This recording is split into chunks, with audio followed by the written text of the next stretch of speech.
Akan tetapi tiba di badan diri ambu alah kasabulatan ini dengan mama 100 silang dan bapangka jumlah karaju dan bapokok. Tiba di badan diri ambu untuk melelukan katu nan sapatah walau penurundiang nan sabuah.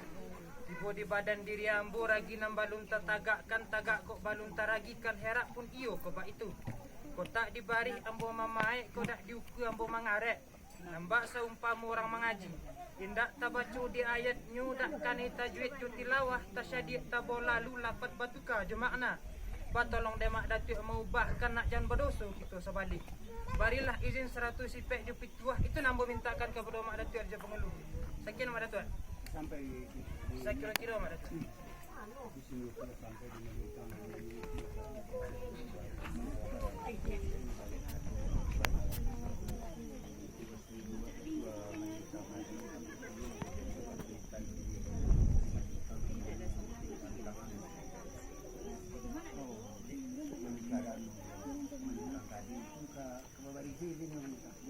Lah sampai di mana?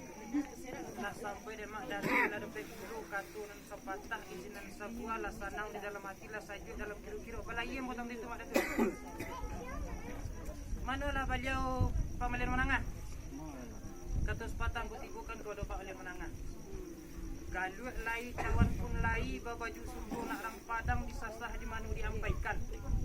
Datuk lai sultan pun lai ragulah matu dek memandang sambah ke mana kamu tibukan soalnya menangan. Sampai di Melintang. Saya kira-kira Pak di mana? Enggak pernah sampai di Melintang itu lah kapal pertama. Panjang buat kemarin Melintang tak lantik kok jalan sebalikan tangan ke mana? Itu banan Pak minta maaf. Ini kartunya kamu tahu di kayu sama kamu nyambut tentang kebenaran yang Melintang. Coba masih. Lah sampai di Pak Lenangan. Lah sampai di Pak Lenangan lah dapat pelukan sepatah lah sanang dalam hati lah sajuk dalam kira-kira berpeson Pak Lenangan.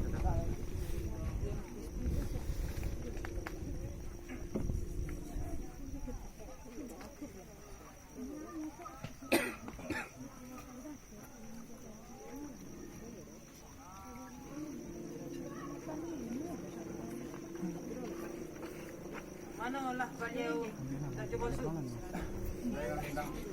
Lah sampai cara mampu di hadapan tak coba su. Jenalan.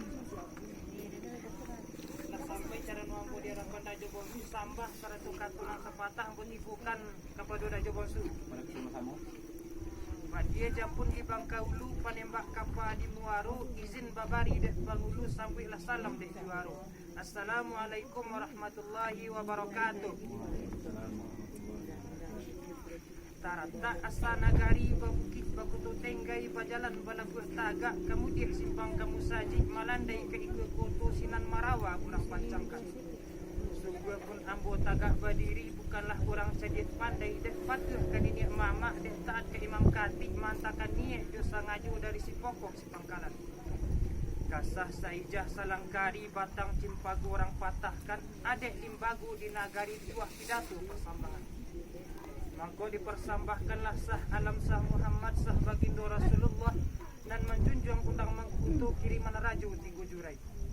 Iolah raju dari Makkah balahan raju Banu Ruhun sapian raju Banu Cino nan tinggal di pulau Pacunangko daulat alam Minangkabau. Minangkabau bapaga adat bapaga budi baso balingka sopan ju santun di lingkung rasu ju parisu saratulelu besitina.